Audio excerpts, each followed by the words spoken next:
साथियों, विकसित भारत बनाने के लिए हमें एक ऐसे सस्टेनेबल मॉडल की ओर आगे बढ़ना पड़ेगा जिसमें पॉल्यूशन कम हो, पूंजी भी कम लगे और शहरों और गांवों तक रोजगार का जाल बिछ जाए। ऐसे में एक छोटा सा उदाहरण, आज कई देशों में मशीनों का उपयोग किया जा रहा है। क्यों? क्योंकि वहाँ पॉपुलेशन और प्रोडक्टिविटी दोनों कम है, मतलब जनसंख्या और पैदावार। ऐसे में वो लोग मशीनों का उपयोग करके माल निर्मित करते हैं और दूसरे देशों को सेल करके धन कमाना चाहते हैं और धन कमा रहे हैं।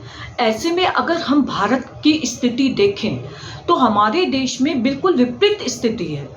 हमारे यहाँ जनसंख्या ज़्यादा है, इसीलिए रोजगार भी ज़्यादा क्रिएट करने पड़ेंगे। इसीलिए हमें लघु कुटीर उद्योगों के माध्यम से घर घर और परिवार परिवार तक पहुंचकर आत्मनिर्भरता के साथ साथ स्वावलंबन और आजीविका के अवसरों को बढ़ाना पड़ेगा। क्यों?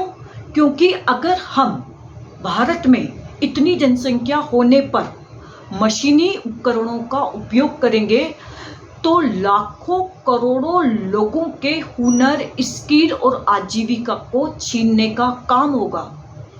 ऐसे में एक सस्टेनेबल मॉडल और सबसे बड़ी बात, लघु कुटीर उद्योग जो कम समय में, कम जगह में और कम पूंजी के साथ शुरुआत हो सकती है और साथ में जिसमें पर्यावरण का संरक्षण भी होगा।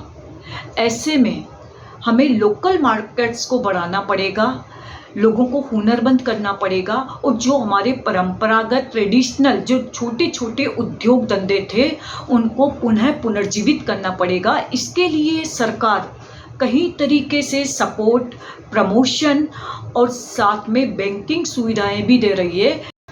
ऐसे में आप और हम सबकी सबसे बड़ी जिम्मेदारी कि हम ये संकल्प लें कि हम अपने शहर और गांवों में बनी वस्तुओं और सामानों को खरीदेंगे